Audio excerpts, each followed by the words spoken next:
contre, on va devoir l'en tenir. C'est bon. C'est quand ce que tu as les photos du... Deuxième bandeau, je vais te donner les morceaux. Non, c'est pas symbolique. Aujourd'hui, c'est ça. À partir du moment où tu es là. Vas-y, faire quoi? Oui, je m'écarte un peu. Mais ils comprennent pas qu'ils devraient être dehors dans la rue parce qu'on leur a dit combien pour leur dire qu'on va ouvrir même pas pour Noël. Ils le savent, ils ont dit pourquoi ils sont pas là. On leur dit pourquoi ils sont pas là. Ça fait un an. C'est la loi et voie protectrice pour les policiers. Oui, Rodriguez. Rodriguez dans la papa. Cherche-les. Attends, je t'appelle. La syndicaliste, c'est ce qui est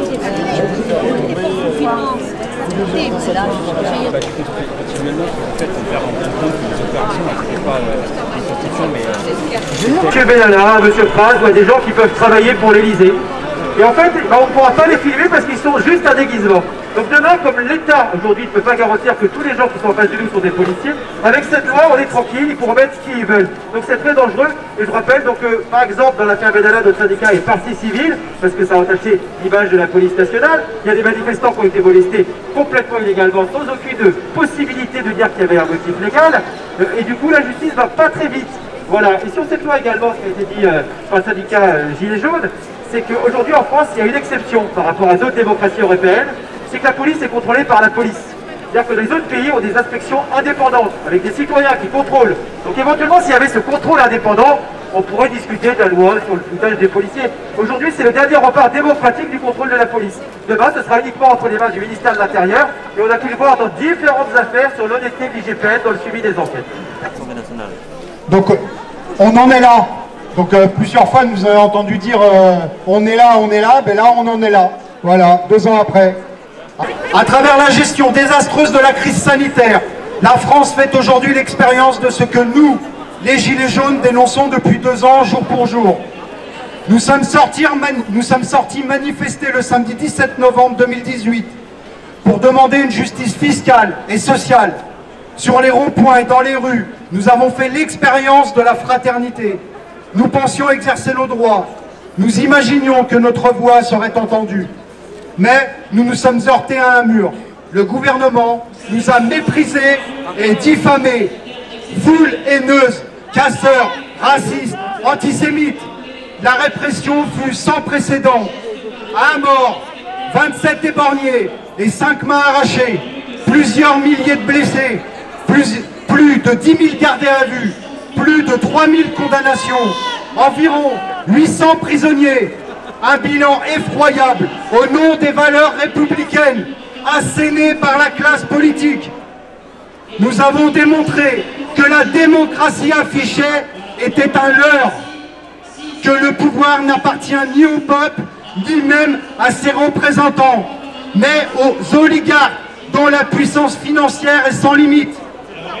Nous avons organisé des manifestations massives, des occupations de ronds-points, des ouvertures de péage et des assemblées générales. Nous avons répondu au grand débat de Emmanuel Macron par le vrai débat avec 1 million de participants.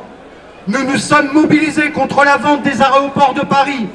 Nous avons proposé le concept de référendum d'initiative citoyenne, le RIC, d'assemblée constituante, de démocratie directe et participative. Mais la violence d'État a continué. Par ces actes, nous avons été arrêtés, séquestrés, fichés et incarcérés pour des motifs fallacieux. Le gouvernement bafoue les droits de l'homme et restreignant nos libertés fondamentales. Ces droits constitutionnels sont pourtant sacrés et inaliénables.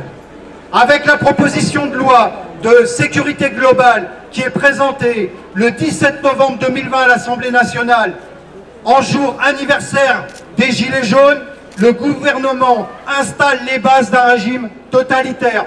Nous nous opposons à cette énième loi liberticide qui s'inscrit dans le cadre de l'état d'urgence sanitaire et sécuritaire. Un cadre sans cesse reconduit qui frappe l'ensemble du peuple de France. Nous appelons le peuple de France à reprendre le pouvoir qu'on lui a confisqué, à se mobiliser massivement contre le gouvernement et à reprendre son destin en main. Nous avons retrouvé la fraternité, regagnons la liberté et l'égalité. Voilà. Ensemble. De syndicats de journalistes, d'associations professionnelles de journalistes, de réalisateurs et d'associations de droits de l'homme telles que Amnesty, la Ligue des droits de l'homme et bien d'autres encore qui vont être rappelés. Je donne la parole au SNJ. Aujourd'hui, avec les 3 autres syndicats de journalistes que sont le SNJ-CGT, la CFDT journaliste et FO journaliste, appuyés par les Ligues des droits de l'homme et également un certain nombre d'autres organisations de défense des droits de l'homme. Non pas parce que c'est les 2 ans des Gilets jaunes, même s'il y a un anniversaire à fêter, c'est vrai, il y a des gens des Gilets jaunes qui sont là. La journée est historique, pourquoi? Parce que on disait souvent que la profession est difficile à rassembler, éclater, et aujourd'hui, on le voit que la profession est au rendez-vous. La profession de journaliste, aujourd'hui, se rassemble, s'unit contre une proposition de loi qui est fortement attentatoire aux libertés fondamentales, aux libertés de la presse, à la liberté d'informer et la liberté d'être informé. Et donc nous voulons peser contre cette proposition de loi. Moi je pense à tous les journalistes qui sont éborgnés, agressés. Attendez, justement. Donc Emmanuel Wirth, secrétaire général du syndicat national journaliste CGT. Je ne vais pas répéter ce qu'a dit Emmanuel Toupin à juste titre pour dire que c'est une mobilisation d'ailleurs bien plus large que les journalistes. Vous verrez sur la liste des signataires, vous verrez qu'on est beaucoup plus large et que ce n'est pas un problème seulement de journalistes. C'est un problème par contre qui peut-être éclate parce qu'il touche les journalistes. Mais ça fait des années que la liberté d'informer est menacée dans ce pays. Et à ce titre, la lettre adressée hier par la Commission des droits de l'homme des Nations Unies, elle est éclairante et elle doit alerter le gouvernement sur la réputation de la France à l'étranger. On ne peut pas dire d'un côté, comme le président de la République, on a une spécificité française sur le droit au blasphème, sur le droit à la caricature. Évidemment qu'on a ça et on en est tous fiers. Et c'était les premiers à venir pleurer avec nous, nos consoeurs et nos confrères de Charlie Hebdo en 2015. Et aujourd'hui, faire tout, à la fois par aujourd'hui la proposition de loi sur la sécurité globale, mais aussi par le nouveau schéma de maintien de l'ordre qui entrave beaucoup le travail des journalistes sur le terrain. C'est tout le droit à manifester, c'est le droit à s'exprimer de l'ensemble des citoyens qui est menacé. Il faut vraiment que le gouvernement s'en rende compte. C'est l'image de la France à l'étranger qui va être ternie par cette disposition et par l'ensemble des dispositions attentatoires aux libertés. Merci. Le syndicat des journalistes de la CFDT et comme mes collègues... Vous êtes Hakim Abou Nimora, excusez-moi. Et je rejoins ce que mes collègues ont dit auparavant. Cette proposition de loi qui est débattue aujourd'hui à l'Assemblée nationale, elle est tout simplement dangereuse. Elle est surtout inutile et dangereuse. On est surtout là pour dénoncer l'article 24 de cette PPL qui remet en cause le droit d'informer et le droit d'être informé. Et cette proposition de loi aussi remet en cause toutes les libertés fondamentales. L'article 21 et l'article 22 sont aussi très problématiques,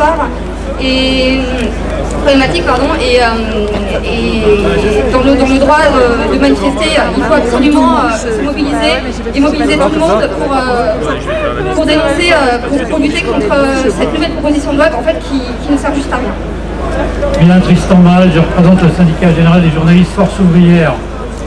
Cette loi aujourd'hui, liberticide, elle ne vient pas toute seule, elle arrive dans un contexte où on a vu se multiplier au cours des derniers mois, des dernières années, les textes contre la liberté de la presse.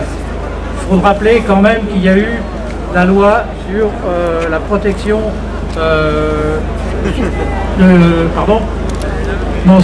la loi qui concerne l'interdiction de révéler des informations qui concerneraient les entreprises. Il y a eu la loi sur les fake news. Il y a eu de multiples changements dans la loi de 1880 sur la liberté de la presse, prise au nom de la lutte contre le terrorisme. Il y a eu le schéma national de l'ordre public. Tous ces textes sont en fait une remise en cause de la liberté d'exercer librement le métier des journalistes et ça favorise bien évidemment le contexte qu'on connaît aussi au cours des derniers mois. 200 journalistes blessés au cours des 2 dernières années, les insultes, les provocations, le bris de matériel, les gardes à vue. Les arrestations. Les gardes à vue, oui, les arrestations. Et donc c'est insupportable. On ne peut pas continuer comme ça, parce que c'est le statut même des journalistes de ce pays qui est mis en cause et leur capacité à raconter, à dire ce qui se passe et à montrer aux citoyens ce qui est en train de se passer dans notre pays au début des libertés publiques. Et voilà, et je dirais que c'est aussi dans un contexte où malheureusement la profession de journaliste elle est de plus en plus ciblée, elle est de plus en plus ciblée au niveau de sa liberté, mais également de ses droits sociaux, avec les licenciements, la précarisation, 30% de la population précaire, un tiers des milliers qui ne peuvent plus avoir la carte de presse parce qu'ils n'ont plus les revenus suffisants pour l'avoir, et ces combats ils sont indissociables. Liberté, droits sociaux. Bravo Bonjour à tous, la Ligue des droits de l'homme qui est co-organisateur de ce rassemblement. C'est un peu une mise en abîme ce soir parce que vous avez des journalistes qui filment des journalistes en train de se rassembler pour la liberté de la presse. Liberté de la presse qui est encadrée par un dispositif de maintien de l'ordre assez strict. C'est assez symbolique puisqu'il n'y a qu'une petite ouverture. C'est cette petite ouverture qui nous reste pour protéger la liberté de la presse, le droit à l'information de tous et par tous. Vous avez aujourd'hui une loi qui est cette proposition de loi sécurité globale. Cette proposition de loi sécurité globale, elle touche les journalistes, mais également ceux qui sont là derrière, ceux qui ont été victimes des violences policières, les gilets jaunes, tous ceux qui ont été victimes des violences policières chaque jour, ceux qui sont filmés par des vidéastes amateurs, par des journalistes. C'est cela que cette loi souhaite empêcher, c'est-à-dire empêcher que des victimes de violences policières, des abus policiers soient filmés et par des journalistes et par des vidéastes amateurs. Cette loi, elle n'a pas d'utilité. Pourquoi? L'article 24 n'a pas d'utilité. Tout simplement parce que dans le droit pénal français, vous avez déjà plusieurs dispositions qui sont là pour protéger les policiers. Oui, il faut bien sûr protéger les policiers contre les éventuelles agressions dont ils pourraient être victimes. La première remarque là-dessus, c'est que nous attendons toujours du ministère de l'Intérieur et des syndicats de police qui sont les promoteurs de ce texte, des indications sur la réalité des agressions des fonctionnaires de police sur Internet qui seraient agressés à leur domicile. On attend toujours les chiffres, ils n'arrivent pas. La deuxième chose, c'est que bien évidemment c'est inutile puisqu'il y a 3 délits. Provocation à la commission d'une infraction, menace de mort, cyberharcèlement, toutes ces infractions peuvent être utilisées pour sanctionner les éventuelles agressions contre les fonctionnaires de police. Alors pourquoi une nouvelle infraction? Pourquoi une nouvelle infraction qui est celle de l'interdiction de diffusion des images de fonctionnaires de police identifiables avec cette intention malveillante?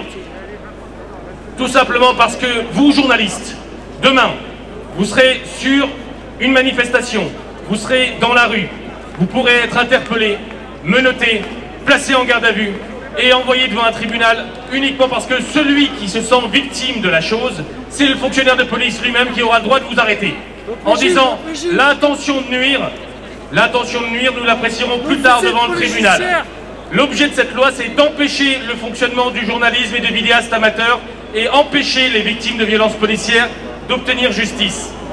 Qu'on ne nous dise pas que ces images pourront être envoyées devant un tribunal sans passer par la télé ou sans passer par les réseaux sociaux. On l'a déjà vu, rappelez-vous l'affaire Geneviève Leguet, cette dame de 74 ans, à Nice, poussée par les policiers. Si vous vous souvenez de ce qui s'est passé, nous avons eu Emmanuel Macron, le président de la République, lui-même qui avait dit que cette dame n'avait pas été poussée par les policiers. Le procureur de la République de Nice qui avait dit que cette dame n'avait pas été poussée par les policiers. Et c'est grâce aux images diffusées sur les réseaux sociaux, images de vos confrères journalistes, que la vérité a pu éclater. Pareil pour Cédric Chouviat, dont la famille est présente aujourd'hui. Cédric Chouviat, ce livreur de 42 ans, avec 5 enfants, qui ne demandait qu'à travailler et faire sa vie avec sa famille. Bravo, bravo.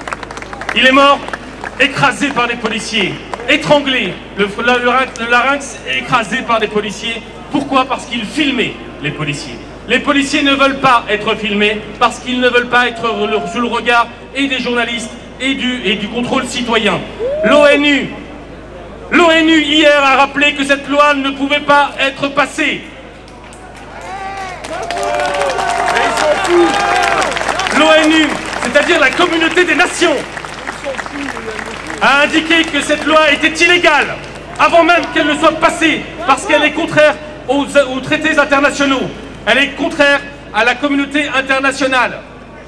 La CNCDH, institution d'État, a dit elle-même que cette loi était manifestement disproportionnée et qu'elle ne permettrait pas de régler les atteintes aux fonctionnaires de police sans porter une atteinte manifestement disproportionnée à la liberté d'information. Vous avez toutes les associations de droits de l'homme, tous les syndicats de journalistes, toutes les associations professionnelles de journalistes qui sont là réunies aujourd'hui pour que cette loi ne passe pas. On est là. Les journalistes sont là. On lâche rien.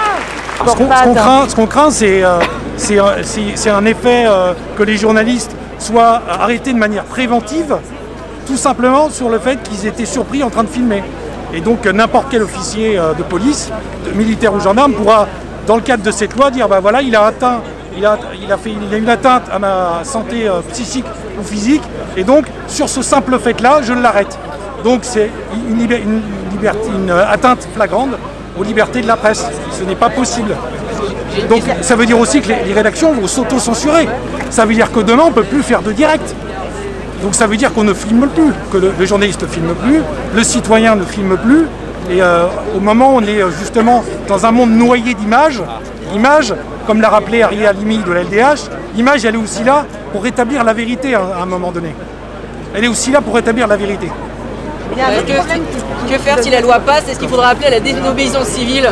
Non, oui, on n'y est pas déjà. Que faire si la loi passe? Vous évoquez aussi le nouveau schéma de maintien de l'ordre. Vous avez vu que dans ce nouveau schéma de maintien de l'ordre, il y a un délit. Les journalistes pourront avoir un délit de non-dispersion. S'ils refusent de se disperser, ils pourront être un délit. Donc c'est ça aussi ce que dit Emmanuel.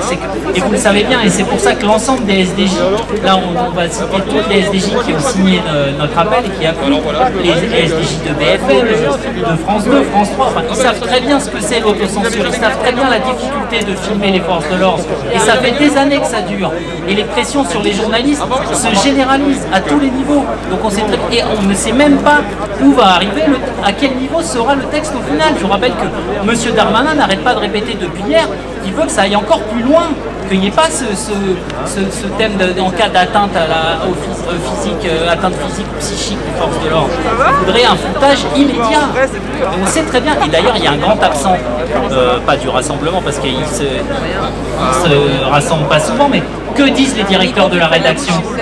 À part l'Humanité, à part quelques titres, à part Libération la semaine dernière, où sont les directions de rédaction qui vont avoir le travail de leurs journalistes entravé? Que font-ils? Pourquoi ils ne s'expriment pas? Et pour répondre à la question sur l'action, c'est le début d'une action. Vous avez vu qu'une fois de plus, le gouvernement utilise la procédure accélérée, scandaleuse, un passage par chambre. Et donc là, il y a des centaines d'amendements. C'est pour ça que des parlementaires vont venir s'exprimer pour dire leur opposition au texte. On pense que le débat va durer au moins jusqu'à vendredi soir, voire plus tard. Et après, il y aura la bataille à mener au Sénat. C'est le début. Et c'est pour ça qu'on appelle à un deuxième rassemblement dès samedi au Parvis des droits de l'homme au Trocadéro à 14h30 pour que le maximum de citoyens puissent venir soutenir cette opposition à cette proposition de loi accélérate. De Europe 1, France 3, France 2, France Inter, l'Obs, le 21. On va maintenant passer la parole aux organisations parce que c'est ça qui... Documentaire et reportage. Nous sommes 500 sur une profession qui en compte 4000, donc on est quand même... Comme si des hordes de gens s'attaquaient à eux. Comme si des...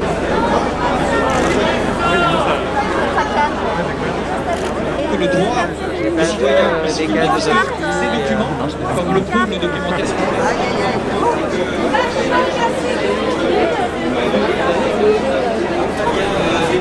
Je sais pas, ils comprennent pas en fait. Ils mélangent tout.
On est là.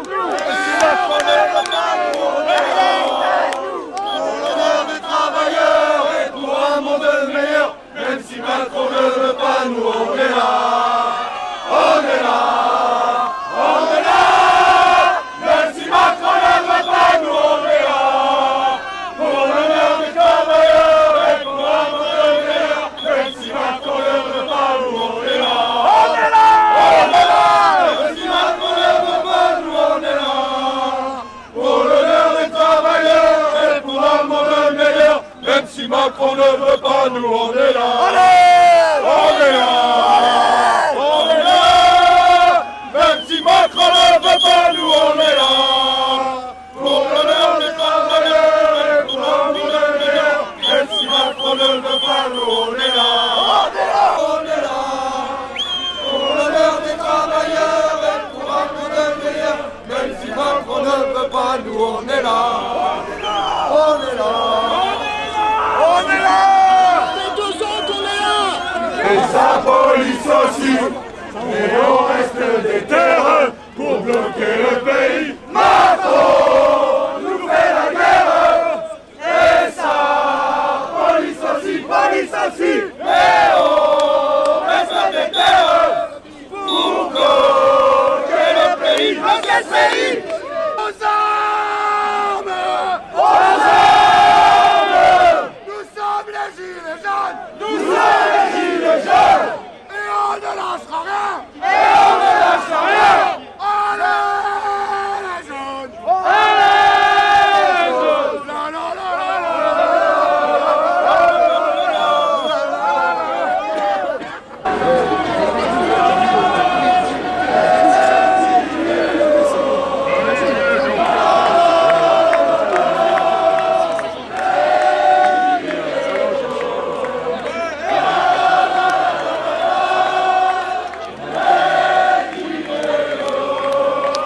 Alors pour les 2 ans des Gilets jaunes, voilà, il y a beaucoup de monde aujourd'hui.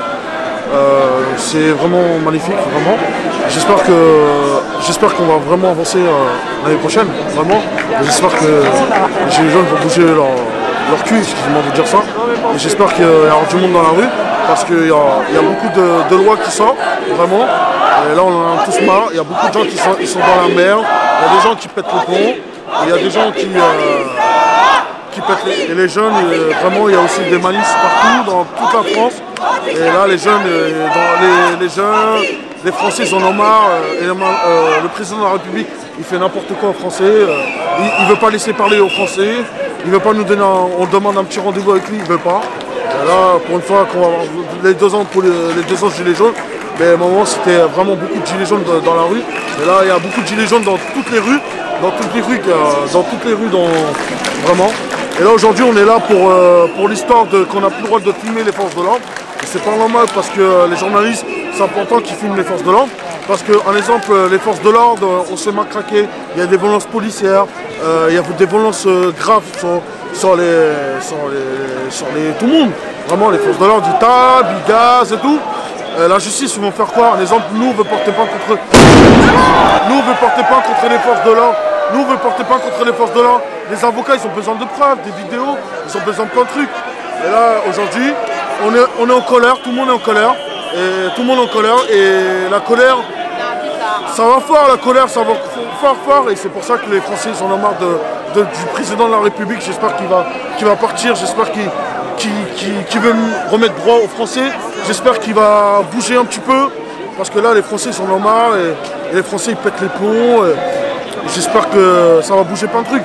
Je demande à tous les Français vraiment de sortir dans la rue. Il y a des gens qui ne peuvent pas sortir dans la rue, c'est pas grave. On est là pour les soutenir, on est là pour leur gagner leur combat. On a besoin du monde dans la rue. Et là, il y a les lycéens qui font grève à cause du confinement. Il y a plein de trucs, qui font ça. Et là, je demande à tous les Français de sortir vraiment dans la rue. Et là, on est là aujourd'hui pour la colère vraiment. La colère à cause des forces de l'ordre qu'on n'a pas le droit de les filmer, ou soit on les filme, on ne peut pas les mettre sur Facebook, ou soit on a une amende, ou soit on peut partir en prison. Et là tout le monde il est en colère.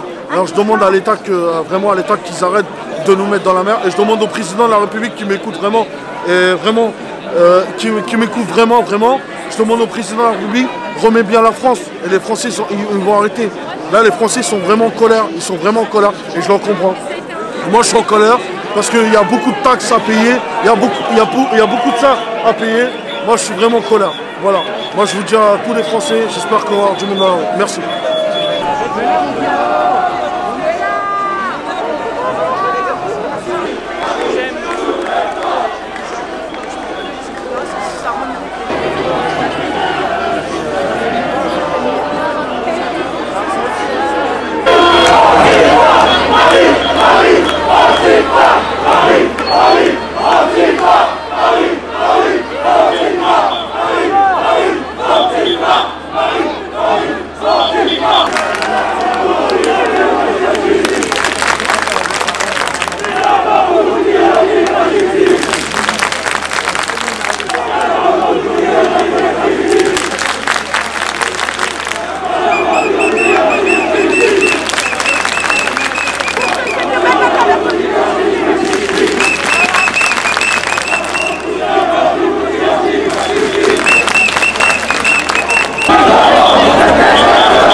De la Ligue des droits de l'homme des Alpes-Maritimes qui avait été victime de violences policières. Les quartiers populaires, s'il vous plaît, je veux la parole d'un gamin de...